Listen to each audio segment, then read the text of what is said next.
dolphin মোড় আমাকে dolphin মোড় ডলফিন মোড়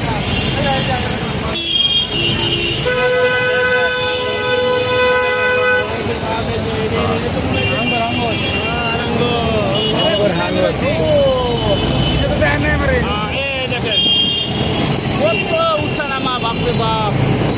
কেমনে যে উঠবো আমি কোন গাড়ি উঠবো অনেক একটা সুন্দর জায়গা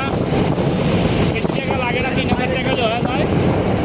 সবাই যদি আগ্রহী থাকেন তাহলে আমাদের সাথে যোগাযোগ করেন নেক্সট পর্বে আবার কেউ না আসতে পারলে ভিডিও রাখেন কেউ না আসলে আমার সাথে যোগাযোগ করবেন